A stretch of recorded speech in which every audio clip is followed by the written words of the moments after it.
Jeeva today பார்வையாளர்களுக்கு வணக்கம். இன்றைய நேர்காணலில் தேசிய தௌஹீத் கூட்டமைப்பினுடைய நிறுவனரும் தலைவருமாகிய பிஜே அவருடன் தான் இன்றைய நேர்காணல் செல்ல இருக்கிறது.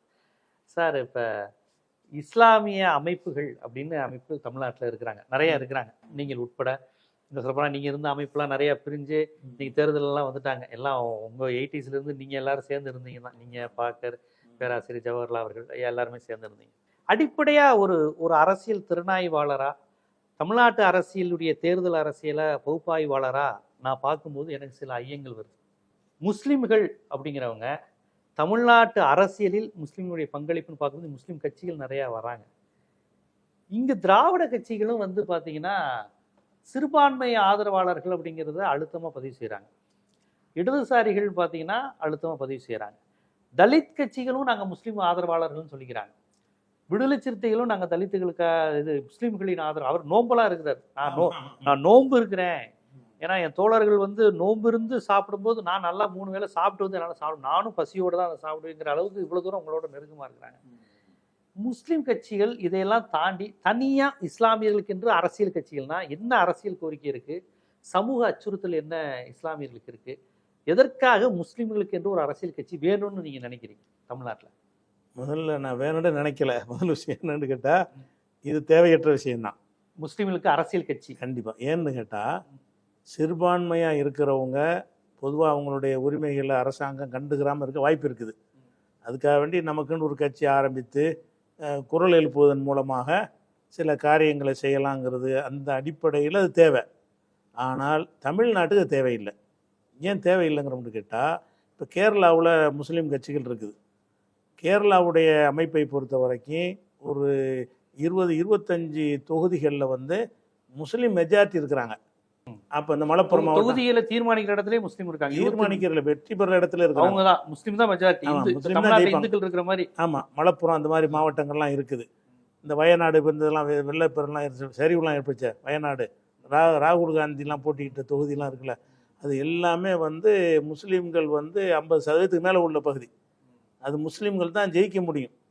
அங்கே வந்து அவங்க இப்போ ஒரு அரசியல் அமைப்பை உண்டாக்குனாங்கன்னா அவங்க ஜெயித்து வந்து எந்த கட்சி கூட்டணி இல்லாமல் சொந்த சின்னத்தில் போட்டிக்கிட்டு அவங்க சட்டசபையில் போய் குரல் எழுப்புறதுங்கிறது சாத்தியமானது. வெற்றியும் பெற்றிருக்கிறாங்க. ஆனால் தமிழ்நாட்டை பொறுத்த வரைக்கும் எந்த ஒரு தொகுதியிலையும் இவங்க வந்து ஒரு 10% மேலே கிடையாது. 10 தான் கூட. ராமநாதபுரம் ராமநாதபுரத்தெல்லாம் கொஞ்சம் அதிகமாக இருக்கிறாங்க. வாணியம்பாடி ஆம்பூர்ல எல்லாம் என்ன இருந்தாலும் 10-15 விழுக்காடு இருப்பாங்களே தவிர இவங்க வந்து இவங்க மட்டும் முஸ்லீம் மட்டும் ஓட்டு போட்டால் ஜெயிக்கிற மாதிரி ஒரு தொகுதியும் இல்லை. முஸ்லீம்கள் சாலிடாக ஒரு வேட்பாளருக்கு வாக்களித்தாலும் அவர் ஒரு 15% வாங்குவாரே தவிர அவர் ஜெயிக்கவே முடியாது. இதுதான் இங்கே உள்ள நிலவரம். இந்த இடத்துல வந்து இவங்க ஒரு கட்சின்னு ஆரம்பித்தாங்கன்னு சொன்னால் தனியாக போட்டியிடலாது. நீங்கள் தனியாக போட்டியிட்டால் தான் ஏதாவது சமுதாயத்தை செய்ய முடியும். இங்கே உள்ள முஸ்லீம் லீக்காக இருந்தாலும் சரி, தமுக இருந்தாலும் சரி, மனிதநேய மக்கள் கட்சியாக இருந்தாலும் சரி, எஸ்டிபியாக இருந்தாலும் சரி, அவங்க தனியாக போட்டிட்டாங்கன்னா ஒரு தொகுதிக்கு 2000-3000 வாக்கு வாங்குவாங்க. ஒட்டுமொத்த முஸ்லீம்களே வாக்களித்தாலும் ஒரு 10,000 வாக்கு வாங்கிடுவாங்க. ஆனால் இங்கே முஸ்லீம்கள் அப்படி முஸ்லீம் கட்சிகளுக்கு வாக்களிப்பதில்லை. திமுக அதிமுக தான் ஓட்டு போடுறாங்க. அப்படிங்கும்போது இவங்க வந்து அந்த தேர்தலில் போட்டிக்கிட்டு ஜெயிக்கிறதுக்கு தானே நீங்கள் கட்சி ஆரம்பிக்கிறீங்க. ஜெயிக்க இயலான்னு தெரியுமா ஆரம்பிக்கிறீங்க? ஜெயிக்க இயலாது. அப்போ எப்படி ஜெயிக்க இயலும்னா யாரோட கூட்டணி வச்சு தான் ஜெயிக்க முடியும். ஆமாம், நீங்களாம் முஸ்லீம்கள் நான் நிற்கிறேன் எனக்கு ஓட்டு போடுங்கன்னு உங்களுக்கு மக்கள்கிட்ட போக முடியாது. அப்போ கூட்டணி வைக்கணும்னா என்ன செய்வாங்கன்னு கேட்டால், நீங்கள் ஜெயிக்கணும். ஜெயிக்கிறதா இருந்தால் அந்த பிரபலமான சின்னம் உங்களுக்கு வேணும். அப்போ திமுக கூட்டணி வச்சு உதயசூரியனில் நிற்பீங்க. உதயசூரியனில் நிற்கும் பொழுது இப்போ ஜவாஹரில் இருக்கார், இப்போ அப்துல் சமத் 2 பேர் இருக்கிறாங்க.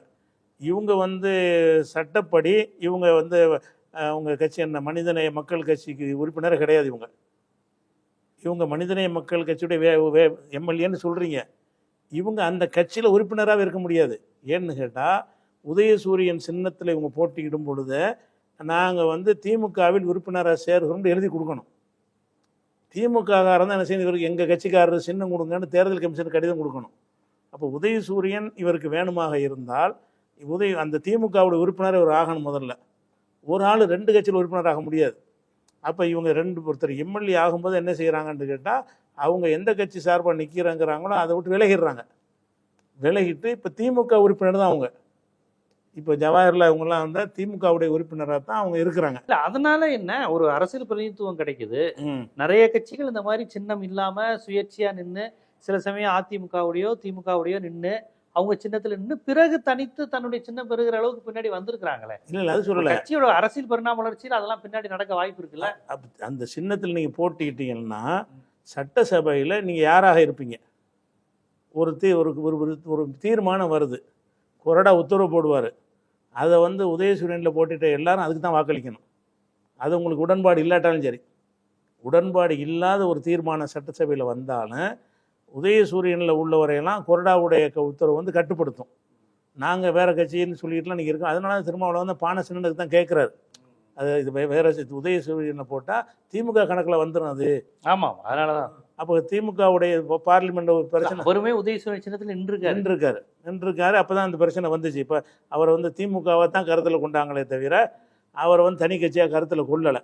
அப்போ ஃபஸ்ட்டு விஷயம் என்னன்னு கேட்டால், இவங்க சட்டசபையில் போய் நாங்கள் பேச போகிறோங்கிறீங்கள, நீங்கள் அந்த எந்த கட்சியுடைய சின்னத்தை வாங்கி நீங்கள் போட்டிக்கிட்டீங்களோ அதை மீறி அவங்களுக்கு எதிராக பேச இயலுமா? அந்த கட்சி ஆட்சியில் இருக்கும்போது இஸ்லாத்துக்கு எதிராக முஸ்லீமுக்கு எதிராக இதை செஞ்சால் நீங்கள் கேட்க இயலுமா? கேட்க இயலாது. அப்போ நீங்கள் உங்களுக்கு பதவி வேணுங்கிறதுக்கு தான் போகிறீங்களே தவிர சமுதாயத்துக்கு போகலை. ஒன்று. ரெண்டாவது, இந்த தேர்தலில் போட்டியிட்டு வந்து ஜெயிப்பதற்கு வந்து இஸ்லாம் சில கட்டுப்பாடுகளை வச்சுருக்குது. ஒழுக்கம் சார்ந்த தேர்தல் குறித்தா பொதுவாக கட்டுப்பாடு. என்ன கட்டுப்பாடுன்னு கேட்டால், மதுபானத்தை விட்டு விலகி இருக்கணும்னு இருக்குது. ஆனால் இந்த தேர்தலில் நீங்கள் போட்டியிடும் போது நீங்களே சாராயம் வாங்கி கொடுக்கணும். வேலை செய்கிறவனுக்கு, பூர்த்தி ஏஜென்ட்டுக்கெலாம் என்ன செய்யணும்? முஸ்லீமுக்கு கட்சியில் வேட்பாளர் நிற்பார், அவங்க செஞ்சதெல்லாம் இவரும் செய்யணும். அப்போ தான் வேலை செய்வான். திமுக காரன் தான் உங்களுக்கு வேலை செய்ய வேண்டியிருக்கு. நான் வந்து ஒரு முஸ்லீம் கட்சி, நீங்கள் திமுகவில் எனக்கு சீட்டு தந்துட்டீங்க, நீங்கள் திமுக காரங்க எனக்கு வேலை செய்கிறதா நான் என்ன செய்யணும்? திமுக காரன் கொடுக்குற மாதிரி நான் உங்களுக்கு தரணும். உங்களுக்கு தண்ணி வாங்கி தரணும், காசு வாங்கி தரணும், எல்லாம் செய்யணும். அப்போ இஸ்லாம் தடுத்திருக்கிற பல விஷயங்களை காம்ப்ரமைஸும் செய்வாங்க. செஞ்சால் தான் ஜெயிக்க முடியும். இல்லை, இது வந்து மக்கள்கிட்ட இருந்து ரொம்ப அந்நியப்படுற மாதிரி இருக்குல்ல. இப்போ வன்னியர்கள் தங்களுக்கு பிரதிநிதித்துவமாக ஒரு கட்சி வச்சிருக்கிறாங்க. ஆமாம். ஆதி திராவிட மக்கள் தங்கள் கட்சிக்கு வச்சிருக்கிறாங்க. பல சமூகங்கள் வந்து நாங்கள் ஒடுக்கப்பட்டு இருக்கிறோம், பாதிக்கப்பட்டு இருக்கிறோம், எங்களுக்கு கல்வி பொருளாதாரத்தில் பின்னாடி இருக்கோங்கிறப்ப ஒரு அரசியல் உரிமையை பண்ணுறாங்க, அந்த ஒரு பொலிட்டிக்கல் பார்கெயின் பண்ணுறாங்க. அது திமுகவோ அதிமுகவோ அவங்க ஒரு கூட்டணி வைக்கிறாங்க. சில கோரிக்கைகள் வைக்கும்போது, ஓ இவங்களுக்கு இவ்வளோ பெரிய கூட்டம் இருக்கா, ஓ இவங்களால இவ்வளோ பண்ண முடியுமா அப்படிங்கிற ஒரு விஷயம்லாம் வருதுல்ல. இப்போ தௌஹீத் ஜமாத்தா தமுமுகவான்னு தெரியல, கும்பகோணத்தில் மிகப்பெரிய அளவு முஸ்லீமுக்கான இடஒதுக்கீடு கோரிக்கை மாநாடு நம்ம தான் நடத்தும். அந்த கூட்டத்தை பார்த்தா தானே தேர்தல் அரசியல் அடுத்த கட்ட நகர முடியும். அதாவது இந்த இடஒதுக்கீட்டுக்கு கும்பகோணத்தில் பெரிய மாநாடு நாங்கள் நடத்தினோம், பேரணி நடத்தினோம். அப்படி நடத்தும் போது நாங்கள் அரசியல் கட்சியாக இருந்து நடத்தலை, சமுதாய அமைப்பாக இருந்தால் நடத்தினோம். தமிழ்நாடு முஸ்லீம் முன்னேற்ற கழகம்ங்கிற பேரில் நடத்தோம். அப்போ தமுமுக எல்லாம் நீங்கள் எல்லாரும் சேர்ந்து நம்ம தான் இருந்தோம், நடத்தினோம். அந்த தமுமுக வந்து அப்போ தேர்தலில் போட்டியிடக்கூடாதுன்ற கொள்கைக்கு வச்சுருந்தோம். தேர்தலில் போட்டியிடக்கூடாது, பிரச்சனைக்கு குரல் கொடுக்கணும், போராடணும். அது ஏதாவது கட்சியை ஆதரிப்போம். சில கோரிக்கை அடிப்படையில் கோரிக்கை வந்து வெளிப்படையாக பகிரங்கமாக கோரிக்கை வைக்கணும். தனித்து சந்தித்து கோரிக்கை வைக்கக்கூடாது. வெளிப்படையாக டிக்ளேர் பண்ணுவோம், இந்த கோரிக்கை எங்களுக்கு இருக்குது, யார் பகிரங்கமாக ஏற்றுக்கிறீங்களோ அவங்கள ஆதரிப்போம்னு சொல்லுவோம். பேரம் பேச இயலாது, தலைவர்களை போய் தனிப்பட்டு சந்திக்கக்கூடாது. இப்படிலாம் சில கண்டிஷன் வச்சு தான் அந்த இயக்கம் நடத்திக்கிட்டு இருந்தோம். அப்போ தமுமுகங்கிற ஒரு அமைப்பு இருக்கிற காலத்தில் நம்ம இடஒதுக்கீடு பெற்றோம்.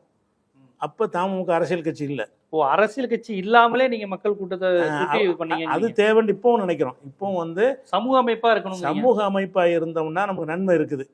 இப்போ இந்த கட்சின்னு போயிட்டீங்கன்னா நீங்க போய் ஒன்றும் அவன் சொல்றதான் நீங்க செய்ய போறீங்கன்னா அதுல இருந்துடலாமே, திமுக இருந்துட்டு போங்க. இல்ல வக்பு மசோதாலாம் கொண்டு வந்திருக்கிறாங்க. ஆமா, அது இப்போ ஒரு ஒரு அழுத்தம் முஸ்லீம் சட்டமன்ற உறுப்பினர்கள் இருக்கிறாங்க, முஸ்லீம் கட்சிகள் இருக்காங்கிறது ஒரு கட்சிகளுக்கு ஒரு இதுதானே. இதுல இவங்கெல்லாம் இருக்கிறாங்க, அவங்க ஒரு கோரிக்கை வைக்கிறாங்க, பேசுறாங்கிறது ஒரு முஸ்லீம் கட்சிகள் இல்லை. அதாவது அந்த ஆளுங்கட்சி வந்து அந்த நிலைப்பாட்டில் இருந்தா இவங்க பேச முடியும், மாற்று நிலையில தான் பேசுவாங்க. இல்ல அப்ப நீங்க முஸ்லீம்களுக்கான குரலை வந்து இங்க உள்ள திராவிட கட்சிகளே பாத்துக்குதுன்னு பாக்குறீங்க. திராவிட கட்சிகள், கம்யூனிஸ்டுகள் இவங்களே முஸ்லீமுக்கு சப்போர்ட்டா தான் தமிழ்நாட்டை பொறுத்தவரைக்கும் பேசிட்டு இருக்காங்க. அப்படி இல்லை, இவங்க பேசுறதான் அவங்க பேச முடியுங்கிறாங்க. இவங்க பெருசாவெல்லாம் பேச முடியாது. இவங்க என்ன அளவுக்கு பேசுறாங்களோ அந்த அளவுக்கு பேசுவாங்க. நாங்க எதிர்பார்க்குற அளவுக்கு பேச மாட்டாங்க. திமுகவா இருந்தாலும் அண்ணா திமுக இருந்தாலும் முஸ்லீம் சமுதாயத்துக்குன்னு ஒரு இது இருக்குல்ல, அந்த எதிர்பார்ப்பை நாங்கள் பார்க்க இயலாது. ஏன்னா ஒரு ஆட்சிக்காரங்க எல்லாரும் எல்லா மக்களுக்கும் உள்ளதுனால நாங்கள் கொஞ்சம் கூடுதலாக எதிர்பார்ப்போம். அப்படி யாரும் செய்ய மாட்டாங்க. ஆனால் இப்போ முஸ்லீம் கட்சியில் உள்ளவர்கள் ஜெயிச்சுட்டு போய் எந்த அளவுக்கு பேசுகிறாங்களோ அந்த அளவுக்கு திமுகவும் பேசும், அதிமுகவும் பேசும். அப்போ எதுக்கு நீங்கள் உங்களுக்கு பதவி வேணுங்கிறது தானே அது போகிறீங்க? இதனால எந்த ஒரு நன்மையும் இல்ல, அப்ப கிடையாது. முஸ்லிம் கட்சிகளே தேவையில்லைங்கிறீங்க. தேவையில்லைங்க, அறவே தேவையில்லை. இப்ப காயிதே மில்லத்து, ஜின்னா, அப்துல் சமது, லத்தீப்லாம் இருந்தாங்களே, அதுவுமே தேவையில்லைன்னு தான் பாக்குறீங்க. காகித மில்லத்து எப்படின்னு கேட்டால், அவர் இருந்த காலத்தில் அவர் இந்திய முஸ்லீம் லீக்குடைய இது முட்டை இந்திய முஸ்லீம் லீக் தலைவராக இருந்தார். அவருக்கு கேரளாவும் இருந்துச்சு. கேரளாவுக்காகத்தான் அதை வச்சிருந்தார். கேரளாவும் அவரே ஜெயிப்பார். ஓ, அது கேரளா இருந்தனால தான் அந்த கட்சி இருந்தது. ஆமாம், இல்லாட்டி ஒரு பேருக்கு இங்கே ஒன்றுமே கிடையாது முஸ்லீம் லீக்லாம். காகித மில்லத்து அவர் மஞ்சேரிங்கிற தொகுதியெலாம் இப்பவும் போட்டிடுவார். தொகுதிக்கே போக மாட்டார். அவருக்கு ஓட்டு போட்டுருவாங்க. நான் சொல்கிறேன் முஸ்லீம் ஜெயிக்கிற பகுதின்னு. அங்கே தான் எப்பவும் அங்கேருந்து அவர் எம்பியாகவும் போவார். தமிழ்நாட்டுக்காரர். ஆனால் தமிழ்நாட்டில் முஸ்லீம் லீக் எந்த ஒரு பேசுமே கிடையாது. அந்த கேரளாவுக்கு ஓகேன்னு சொல்கிறேன். அதனால் அவர் அதை வச்சு இருந்தார். அதுக்கு பிந்தி வந்தவங்க என்ன செஞ்சாங்கன்னு கேட்டால், ஒரு கொள்கை சார்ந்து பார்க்குறத விட, இப்போ உதாரணமாக அதிமுக திமுக இருக்குன்னு வைங்க. அதிமுக எங்களுக்கு கடுமையான ஒரு எதிரியாக இருக்கிறான்னு பேச்சுக்கு வைப்போம். அல்லது திமுகவை கடுமையாக எதிரியாக இருக்கிறான்னு பேச்சுக்கு வைப்போம். அதன் அடிப்படையில் முடிவெடுக்க மாட்டாங்க. நீ எத்தனை சீட்டு தர, நீ எத்தனை சீட்டு தரேன்னு கேட்பாங்க. திமுகவிலையும் பேரம் பேசுவாங்க, அதிமுகவிலையும் பேசுவாங்க. இவன் 5 அவன் 4 சேர்ந்தானா இவன்ட்டு போய் சேர்ந்துக்குருவாங்க. அப்போ இவங்க கொள்கை சார்ந்து அந்த முடிவு எடுப்பதில்லை. இவர்களுக்கு சீட்டு 5 கிடைச்சால் இவன் தந்தா இவன்ட்டு சேரல. இப்போ நீங்க சொல்ற மாதிரி முஸ்லீம் கட்சிகளுக்கு பவர் பாலிடிக்ஸ் தேவையில்லைங்கிறீங்க. தேவையே இல்லை. இந்த தமிழகத்துக்கு தேவையே கிடையாது. இல்ல, தமிழ்நாட்டினுடைய அமைப்பு அப்படி இருக்குங்கிறீங்க. அமைப்பு நமக்கு எங்கேயுமே முஸ்லிம்களுக்கு எந்த பாதிப்பும் இல்ல, பெரிய அச்சுறுத்தல் கிடையாது. ஒன்றும் பாதிப்புலாம் இல்லை. இங்கே தேவையே கிடையாது. இங்கே இருக்கிறாங்கன்னு சொன்னால் நம்ம இந்துத்துவ சக்திகள் வளர்வதற்கு தான் உதவுவாங்க. முஸ்லீம்லாம் அங்கிட்டு சேரட்டா நம்ம இங்கிட்டு சேருவோம் அசம்பிள் பண்ணுறதுக்கு உதவும். இதை சொல்லிக்கிட்டு என்ன செய்வான்னா, உங்களுக்கு இருக்கும்போது எங்களுக்கு இந்துக்களுக்கு ஒரு கட்சி இருக்கக்கூடாதுன்னு கேட்பான். முஸ்லீமுக்கு ஆனால் நம்ம அவன் மாதிரி கொள்கையில் இவங்க இல்லை. அவங்கள இந்துக்களை அழிக்கணுங்கிற கொள்கை முஸ்லீம் கட்சிகளுக்கு இல்லை. இருந்தாலும் அவன் வாதத்துக்கு கேட்பான். எப்படி கேட்குறான்னா, உங்களுக்கு எம்ஜிஆர் கேட்டார், முஸ்லீம்களுக்கு முஸ்லீம் லீக் இருக்கலாம்னா இந்துக்களுக்கு இந்து முன்னணி இருந்தால் என்ன தப்புன்னு கேட்டார். 80களில் மீனாட்சிபுரம் மதமாற்றம் நடந்துச்சுல, எம்ஜிஆர் கேட்டார். எம்ஜிஆர் போய் கேட்டார்ல, மதமாற்றம் நடக்கும் பொழுது அதை இந்து முன்னணிக்கு சப்போர்ட் பண்ணார். ராமகோபாலனை சந்திச்சு அவன் தான் மதமாற்றத்தை தடுக்க போகிறான். வேணுகோபால் கமிட்டி அதெல்லாம் வந்துச்சுல. அப்போ இந்த வார்த்தையை சொன்னார், முஸ்லீம்களுக்கு முஸ்லீம் லீக் இருக்கலாம் என்றால் இந்துக்களுக்கு இந்து முன்னணி என்ன தப்புண்டார். அப்போ இதை வச்சுக்கிட்டு அதை நியாயப்படுத்துறலாம் வந்துச்சுல. அது இது தவிர என்ன நன்மை நமக்கு விளைஞ்சிருக்குது?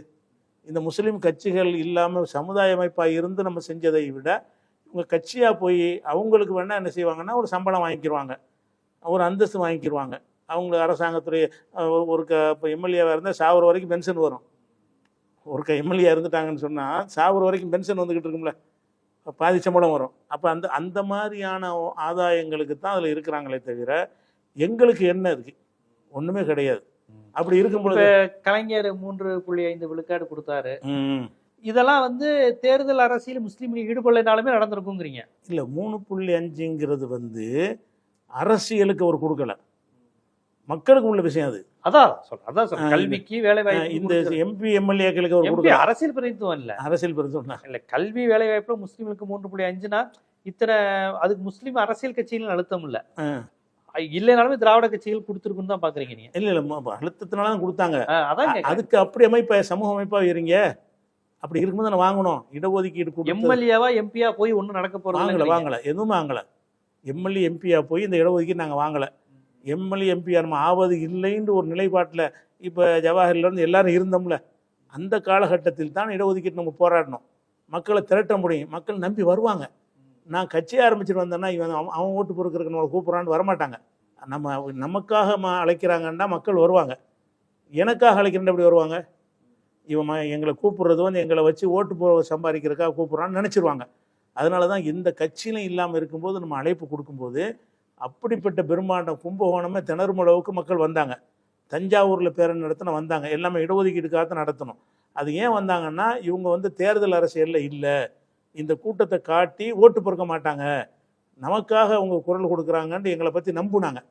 அந்த நம்பிக்கையோடவே ஒரு இயக்கம் இருக்குது, தேவைன்னு நாங்கள் நினைக்கிறோம். இல்லை, இது பொதுவான அரசியல் பண்பு, ஒரு பவர் பாலிடிக்ஸில் தவிர்க்க முடியாத ஆயிடுச்சுல. இப்போ இதே பேராசிரியர் ஜவஹர்லால் அவர்கள் அணிக்கழிவுக்கு எதிராக குரல் கொடுத்து சட்டமன்றத்தில் பேசியிருக்காரு. மீனவர் பிரச்சனைக்காக பேசியிருக்கிறாரு. இந்து சகோதரர்களின் வழிபாட்டு உரிமையை ராஜபக்சே கோவிலை வச்சு முருகன் கோவில் இடிச்சப்பையும் தடுத்திருக்காரு. இது ரொம்ப தப்பு, அவங்களோட வழிபாட்டு உரிமை. இப்போ இதெல்லாம் ஒரு அரசியல் கட்சியா முஸ்லீம் கட்சியா இருந்து பேசும்போது சக இந்துக்களுக்கு ஒரு பாய் நமக்காக பேசுறாரு, ஒரு மத நல்லிணக்கத்தோட இருக்கிறாங்க, பொது பிரச்சனைக்காக பேசுறாங்க அப்படிங்கிற உணர்வு வரும். இல்ல அவங்க ஒரு சமூக அமைப்பா இருந்தா அவங்க ஏதோ குரான் பிரச்சாரம் பண்றாங்க, அந்த நோன்பு எப்படி துறக்குன்னு பேசுறாங்க அப்படிங்கிற மாதிரி போயிடலாம். இதுல வந்து கொஞ்சம் மக்களோட மைய நீரோட்ட அரசியல ஈடுபட ஒரு இணையறதுக்கும் வாய்ப்பு இருக்குல்ல? வாய்ப்பு இல்லை. ஏன்னு கேட்டால் அந்த மக்களுக்கே தெரியும் இந்த ஆள் நம்ம ஓட்டு போடுவோம்னு செய்கிறாருன்றாங்க. என்னத்தை பேசினாலும் தேர்தல் அரசியல் எல்லாமே அது அப்படித்தான் மக்கள் நினைப்பாங்க. இதை வச்சு அதை நீங்க முஸ்லிம் கட்சிகளை மட்டும் சொல்ல முடியாது, எல்லா கட்சியும் உள்ளதுதான். ஆமா, ஓட்டுக்காகத்தான், அதுல ஓட்டுக்காகத்தான் அதை செய்யறாங்கன்னு தான் எடுத்துக்கிடுவாங்களே தவிர இணக்கம்லாம் அதுல வராது. யார் இருந்தாலும் செய்வாங்கன்னு அவனுக்கு தெரியும். அந்த பகுதியில் ஒரு பிரச்சனை ஏற்பட்டுச்சுன்னு சொன்னால், கோயில் பிரச்சனை என்றாலும் ஒரு பள்ளிவாசல் பிரச்சனை என்றாலும் ஒரு இந்து வந்து பேசத்தான் செய்வார். இந்து எம்எல்ஏ இருக்காருன்னு வைங்க, அவர் என்ன செய்வார்னா அந்த காவிகள் பேச மாட்டாங்க, திராவிடத்தில் உள்ள எந்த எம்எல்ஏவாக இருந்தாலும் மத வித்தியாசம் இல்லாமல் அது பேசுவார். இது வந்து பொதுவான விஷயமா எடுத்துக்கிடுவாங்களே தவிர இதுக்கும் பேசுவாங்க அதுக்கும் பேசுவாங்க, இதுக்காக வேண்டி இல்லாமல் நம்ம வந்து ஆதரிப்போம் தான் எடுப்பாங்க. அதை வந்து அவன் பேசிகிட்டு இருக்கான மாதிரியே நீங்கள் பேசுகிறீங்க. நமக்கு வந்து சிறுபான்மை மக்களுக்கு என்னென்னு கேட்டால், நமக்கு போய் அதிகாரத்தை கைப்பற்றி நம்ம சில விஷயங்களை செய்யணுமாக இருந்தால் தனிச்சு நிற்கிற அளவுக்கு உங்கள்கிட்ட வந்து தமிழகம் வந்து பிரிஞ்சு இணைப்பாக இல்லை. கேரளாவில் என்ன செய்வாங்கன்னா தனியாக அப்படி சேர்ந்து அசம்பிளாக இருக்கிறாங்க. இங்கே தமிழ்நாட்டில் உள்ள பல பகுதியில் ஒரு காவாசி பகுதியில் எல்லா முஸ்லீம்களும் திரண்டு வந்து ஒரு பகுதியாக சேர்ந்தாங்கன்னா இங்கே தேவை இருக்குது. இங்கேருந்து என்ன செய்யலாம்னா நம்ம எந்த கட்சி தேவையில்லாமல் இப்போ தமிழ்நாட்டில் அரசியல் கட்சியாக முஸ்லீம்கள் இல்லாமல், தேர்தல் அரசியலில் முஸ்லீம் கட்சிகள் இல்லாமல், திமுக அப்படி முஸ்லீம் நிப்பாட்ட போது அதிமுக நிப்பாட்டும், பாமக இருக்கிறாங்க, எல்லாரும் முஸ்லீம் இருக்காங்க. தனியா முஸ்லீம்களுக்கு என்று ஒரு அரசியல் கட்சி தேவையில்லைன்னு பாக்குறீங்க. அப்படி இல்லாமலே எல்லா உரிமையிலும் இங்க நிறைவேற்றப்படும் நினைக்கிறீங்க? பாடுபடும், கண்டிப்பா படும். என்ன மத அச்சுறுத்தல் கிடையாது. என்னத்துக்கு என்ன செஞ்சாங்க இது வரைக்கும்? முஸ்லீம் லீக் இருந்து என்ன செஞ்சாங்க? முஸ்லீம் லீக் இருந்து என்ன செஞ்சாங்கன்னா அவங்க ஏற்றுமதி இறக்குமதிக்கு லைசன்ஸ் வாங்குவதற்கு அந்த மாதிரி காரியங்களுக்கு இந்த அரசாங்கத்துடைய பழக்கத்தை பயன்படுத்திக்கிடுவாங்க. இப்போ நீங்களே ஜெயலலிதா அம்மையாரை கூட்டலாம் மீட்டிங் நடத்திருக்கீங்களே? ஆமாம், நடத்தணும். அப்போ அவங்களுக்கு தேர்தல் அரசியல் அவங்கள நெருக்கமாகி ஒரு கோரிக்கை வைக்கிறது பயன்பட்டு தேர்தல் அரசியல் இல்லாமல் தான் நடத்தணும். எதுக்கு நடத்தணும் என்று கேட்டால், அந்த கோயமுத்தூர் கலவரத்துக்கு பிறகு முஸ்லீம்களுக்கு எதிரான அடக்குமுறை வந்து கடுமையாக கட்டவிழ்த்து விடப்பட்டுச்சு. ஒரு டிசம்பர் 6 வந்துச்சுன்னு சொன்னால் நவம்பர் 20 கைது பண்ண ஆரம்பிச்சிருவாங்க. நவம்பர்லேயே வந்து பிரிவென்ட் அரெஸ்ட், அதாவது டிசம்பர் 6க்கு போராட்டம் பண்ணும்போது கைது பண்ணால் ஒரு வகை இருக்குது. இவங்க டிசம்பர் 6 வருதுன்னா நவம்பர்லேயே என்ன செய்வாங்கன்னா 20 எங்களெல்லாம் கைது பண்ணிடுவாங்க. நாங்கள் ஒரு 15 நாள் டிசம்பர் 6 முடிகிற வரைக்கும் ஜெயிலில் தான் இருப்போம். அப்போ வீடு வீடாக நுழைஞ்சு போய் என்ன செய்வாங்கன்னா முஸ்லீம்ன்ற ஒரு காரணத்துக்காகவே கைது பண்ணக்கூடிய அளவுக்கு கொடூரம் தலைவிரித்து ஆரம்பிச்சு. அப்போ தான் அந்த பிஜேபியுடைய கவர்மெண்ட்டை கவிழ்த்துட்டு அந்த அம்மா வந்து என்ன அறிக்கை விட்டுருந்தாங்க. பிஜேபி ஆதரிச்சாங்க. அந்த ஒரு ஓட்டு வித்தியாசத்தில் ஆட்சி கவிழ்ந்துருச்சு வாஜ்பாயுடைய அரசாங்கம். அந்த மாநாட்டில் தான் அந்த வீடியோ இன்னைக்கு பரவிக்கிட்டு இருக்குல்ல, நான் ஒரு தவறு செய்து விட்டேன், அந்த பிஜேபியோட கூட்டணி சேர்த்து தவறு செய்து விட்டேன், அந்த தவறுக்கு பிராயச்சித்தமாக நானே அதை கலைத்து விட்டேன், இனி ஒருபோதும் அந்த பிஜேபியோட கூட்டு சேர மாட்டேன்னு ஒரு வீடியோ இன்னைக்கு பரவிட்டு இருக்குல்ல, அது எங்கள் மாநாட்டில் பேசுனது தான். அப்போ இந்த ஒரு அடிப்படையில் தான் நம்ம என்ன செஞ்சிருக்கோம்னு கேட்டால் ஜெயலலிதாவை போய் கூப்பிட்டோமே தவிர தேர்தல் அரசியல் அடிப்படையில் தேர்தல் அரசியல் நாங்கள் இல்லை. நீங்கள் இருக்கும்போது தேர்தல் அரசியல் கிடையாது. அதில் தான் நான் வந்து மக்களுக்கு அறிவிப்பேன். இந்த ஜெயலலிதாவை கூப்பிடும்போது எல்லா நிர்வாகத்தையும் சொல்லிட்டேன், ஜெயலலிதா வந்து இருக்கும்போது அந்த மேடையில் நான் இருக்க மாட்டேன், நீங்களும் இருந்துக்கிறங்க, அதுக்கு இறுதியாக நான் தான் பேசணும், நான் பேசும்போது மேடையில் ஏறிக்கிறேன் அப்படின்னு சொல்லிட்டு ஜெயலலிதா இருக்கிற மேடையில் நான் இருக்கவே இல்லை. நம்ம கட்சியில் தான் போட்டிருந்தோம். அதை அந்தளவுக்கு பண்ணி என்னச்சுன்னா இறுதியாக நம்ம சொன்னோம், இந்த அமைப்பு ஒரு காலத்திலையும் அந்த தேர்தலில் போட்டியிடாது என்பதை உங்களுக்கு நாங்கள் வாக்குறுதியாக தர்றோம், இது அல்லாஹ் மேல் ஆணையிட்டு சொல்கிறோம். அப்படி ஒரு முடிவை இந்த அமைப்பு எடுக்குமே ஆனால் அதில் நான் இருக்க மாட்டேன் என்பதை தெளிவாக சொல்கிறேன்னு நான் டிக்ளேர் பண்ணேன். அந்த மாதிரி நம்ம அறிவிச்சோன்னு வைங்களேன். அதனால் தேர்தலுக்கு அரசியலுக்காக வேண்டி ஜெயலலிதா கூட்டு வரல. நாங்கள் இல்லை, உங்கள் விஷயத்தை நான் 2 விதமாக புரிஞ்சுக்கிறேன். முதலில் உங்கள் மத ஒழுக்கம் அதுக்குரிய சில அற விளிம்பியங்களிலிருந்து விலகிற மாதிரி இருக்குங்கிறதுக்காக தேர்தல் அரசியல் வேணாங்கிறீங்க. தமிழ்நாட்டுடைய அரசியல் அமைப்புக்கு திராவிட கட்சிகள் இவங்களே இப்போ பக்பு பிரச்சனைனா திமுகவே வந்து நின்றுது. அதிமுக பிஜேபியோட கூட்டணி வச்சாலும் ஒரு மாதிரி பேசுறாங்க. இடதுசாரிகள் முதல்ல வந்து சப்போர்ட் பண்றாங்க, விடுதலை சிறுத்தைகள் சப்போர்ட் பண்ணிடுறாங்க. ஸோ தமிழ்நாட்டில் உள்ள எல்லா அரசியல் கட்சியும் முஸ்லீமுக்கு பாதுகாப்பா இருக்கிறாங்க. நேற்று கூட பாருங்க, இடதுசாரிகள் அது பாலஸ்தீனுக்கு போராட்டம் பண்ணியிருக்காங்க. முந்த நாள் பண்ணியிருக்காங்க. முஸ்லீம் கட்சிகள் பண்ணலை சொல்றேன், அவங்க பண்றாங்க, இவங்க பண்ணல. அப்ப அதுவே தமிழ்நாடு இஸ்லாமிய பாதுகாப்புக்கு போதுமானதா இருக்கு? தேவையில்லை, இவங்க தேவையில்லாம தான் செய்யறாங்க. ஒரு சமுதாயம் வட இந்தியாவில் முஸ்லீம் கட்சிகள் வேணுமா வேணாமா? வட இந்தியாவில் இந்த மாதிரி இருந்தா தான், அதாவது நம்ம வந்து போட்டியிட்டு ஜெயிக்க ஏணும்னா செய்யணும், இல்லைன்னா சமுதாய அமைப்பை மட்டும் இருக்கணும். அதுக்கு அரசாங்கம் பயப்படும். ஒரு பெருங்கூட்டமாக திரண்டு ஒரு கோரிக்கை வைக்கும் பொழுது, இப்போ சிஏஐக்கு பண்ணாங்களே அரசியல் கட்சிகள் அந்த போராட்டத்தை ஒன்றிணைக்கலை, சில பெண்கள் தான் நினைஞ்சாங்க டெல்லியில் இந்த ஷாஹீன் பாக்குங்கிறாங்க. ஆமா ஆமா ஆமா. ஷாஹீன் பாக் போராட்டத்தில் மாசக்கணக்கில் உட்கார்ந்தாங்க. அது எந்த கட்சியுடைய பின்னணியில் அவங்க செய்யலை. அவங்க நம்மளுடைய வாழ்வாதார பிரச்சனைன்னு உட்காரும் பொழுது அரசாங்கம் பேக் அடிச்சா இல்லையா? அதோட சிஏ இல்லாமல் அதுல சிஏஏ போராட்டத்துக்காக அதிகம் போராடினது தமிழ்நாட்டை பொறுத்தவரையும் பெரியாரிஸ்டுகள் கம்யூனிஸ்டுகள் அதிகமாக போராடினாங்க. பெரியாரிஸ்டுகள் சிஏ போராட்டத்தை எதிர்த்து கண்டிப்பாக எதிராக தமிழ்நாட்டில் போராடினது. நீங்க சொன்ன மாதிரி முஸ்லீம் கட்சிகளும் கலந்துக்கிட்டாங்க, முஸ்லீம் பெண்கள் அதுல கலந்துக்கிட்டாங்க. நீங்க சொன்ன மாதிரி சிஏ போராட்டம் முஸ்லீம் பெண்களால் அதிகம் நடத்தப்பட்டது. ஆண்களை விட பெண்கள் அதிகம் நின்று இது முஸ்லீம் கட்சிகள் ஒருங்கிணைக்கல. அது சொல்லுவாங்க. அதுக்கு சிபிஎம் பிருந்தாகாரத்தெல்லாம் அங்கிருந்து வந்து இங்க பேசினாங்க, இங்கதான் பேசினாங்க. பாரிஸ்ல எல்லாம் அவங்க பேசின நினைவு இருக்கு.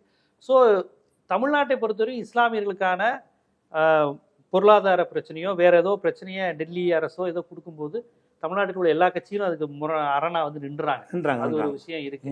அதனால தேர்தல் அரசியல் நமக்கு வேணாங்கிற முடிவுக்கு நீங்க வேணாம். அது போக என்னன்னு கேட்டா, இவங்க தேர்தல் அரசியல்ல ஈடுபடுறதுனால என்ன ஆகுதுன்னா, அந்த கட்சியில பிரதித்துவம் கிடைக்க மாட்டேது. அவன் செய்யறத நீங்க செய்ய போறீங்க. அதாவது இஸ்லாமிய நெறியில இருந்து மக்களுக்கு சொல்லிக்கிறீங்க. அவன் எப்படி சாமி கும்பிட்டு ஓட்டு வாங்குறான், நீங்களும் போய் கும்பிடுறீங்க. முஸ்லீம் லீக்குடைய முஸ்லீம் கட்சியுடைய வேட்பாளர் என்ன செய்யறாங்கன்னா, விபூதி அடிச்சுக்கிறாங்க, பரிவட்டம் கட்டிக்கிறாங்க. அந்த ஓட்டு அப்பதான் கிடைக்கும்னு. அப்ப அதுல இருந்துட்டு போயிடலாமே இல்லையா? ஹைதர் அலிலாம் வணக்கம் கூட வைக்க மாட்டேன்ட்டாரு. அவர் ஒரு நாள் செஞ்சாரு மாயவரத்துல.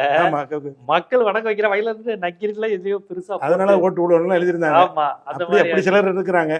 ஆனா சிலர் என்ன செஞ்சாங்கன்னா கம்ப்ளீட்டா போயிட்டு நான் என்ன செய்யறேன், இப்படிலாம் நீங்க செய்வீங்களா இருந்தா எங்க இஸ்லாத்தின் பேர்ல செய்றீங்க. என்ன சொல்றாங்க, ஒரு இந்துக்கு ஒரு பள்ளிவாசலுக்குள்ள ஒரு தொப்பியை போட்டு நோம்பு குடிக்கிற மாதிரி இருக்கிறதுல அவனுக்கு ஒரு பிரச்சனையும் கிடையாது.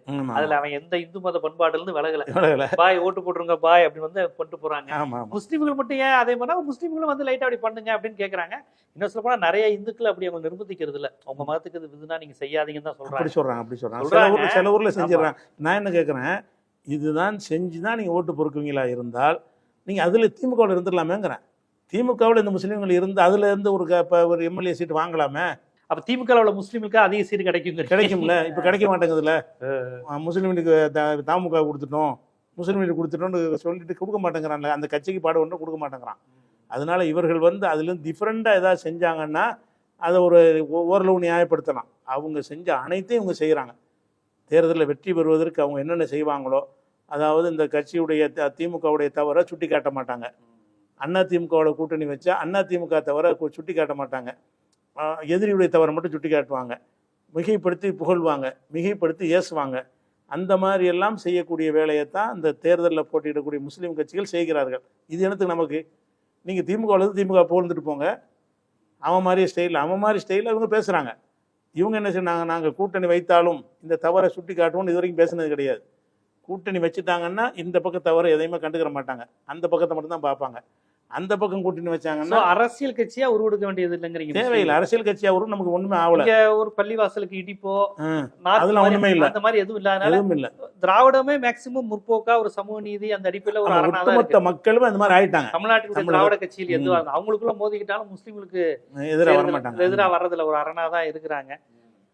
ஸோ இதை நம்ம எப்படி பார்க்கணும்? அரசியல் கட்சிகள் நீங்க சின்ன காகிதமில்லத்துல இருந்தே சொல்லிட்டீங்க, யாராக இருந்தாலும் அரசியல் கட்சிகள் தமிழ்நாட்டில் முஸ்லீம்கள் அரசியல் கட்சியாக இருக்க வேண்டிய அவசியமே இல்லை. இந்த அவர்களுக்கு எந்த பிரச்சனையா இருந்தாலும் இயல்பாவே திமுகவே அதை பாத்துக்கிற நிலையில இருக்கிறாங்க. பெரிய ஆபத்தோ இனக்கலவரமோ குஜராத் மாதிரி விஷயங்களோ ஒண்ணுமே இல்லை தமிழ்நாட்டில் இல்லைங்கிறனால எதற்கு அது அப்படிங்கிற மாதிரியான ஒரு விஷயத்த ரொம்ப விரிவா என்னென்னங்கிறத உங்க அனுபவத்துல இருந்தும் உங்க பார்வைகளை முன் வச்சிருக்கீங்க. மிக்க நன்றி.